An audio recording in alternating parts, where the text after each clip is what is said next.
This was it. This was the opportunity I'd been waiting months for. Maybe a lifetime. Even though my timing sucked, if I didn't level with these people now, I didn't know when I'd get a better chance. It was random luck that I'd ended up on the Rusty Anchor beer patio at the same time as the entire Henry family in the first place. And now all the other customers had cleared out, so it was just the Henrys, their significant others, and me. I glanced around at each person, all of them jovial about Cash and Ava's engagement announcement. None of them suspecting there could be more to their family.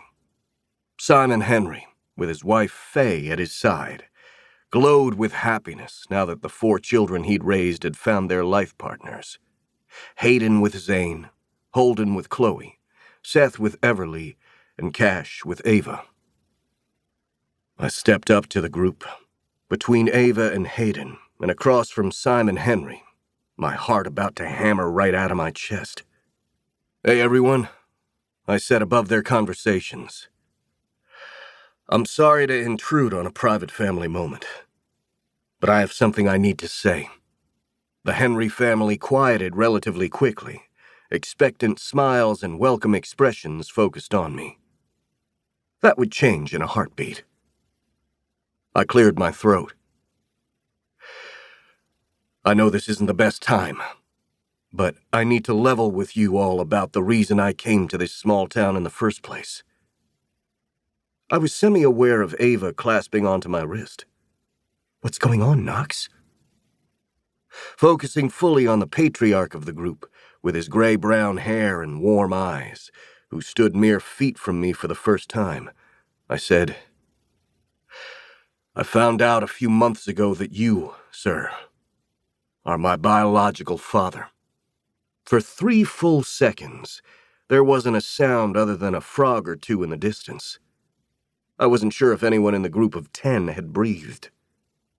Then Ava, my closest friend in town as well as my writing partner, squeezed my wrist tighter and breathed out, "Wow."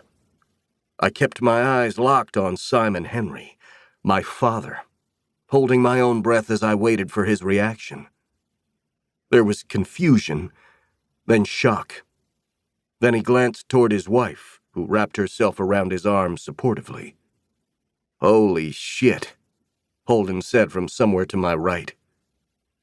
I didn't divert my attention from the 68-year-old man in front of me, my heart pounding harder with every second he remained silent. Finally, with the slightest tilt of his head, he said calmly, "Who is your mother?" "Janet Breckenridge." Simon blew out a sharp breath, and his gaze became unfocused, his eyes widening. "I didn't think anything of it when I heard your last name." "It's a common name," I said. "You know this Janet Breckenridge, Dad?" Seth asked. Seth was the second oldest of my half-siblings. I'd gotten to know him over the past 3 months, and considered Holden, the third oldest, a friend. I was older than all of them, even Cash, who'd only recently become civil toward me. He stood on the other side of Ava, and I didn't have to turn my head in his direction to sense the antipathy emanating from him. "I did," Simon answered.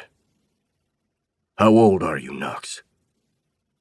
"I turned 42 in February." I could see him doing the math in his head. I knew it would work out. I didn't have anything to go on except my mother's revelation after her death, but I trusted her. She didn't have any reason to make this up.